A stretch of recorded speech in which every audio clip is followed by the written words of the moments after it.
So this is a logo I made back in 2017 and had the chance to revamp it. So here we go. I'm going to show you how I built up this new one.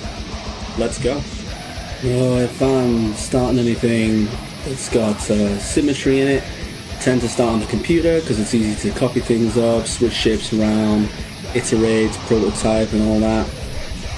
Once you're happy with the base shape, get it printed, add in any detail that you like, and then blast over the whole thing and make it look gnarly as hell.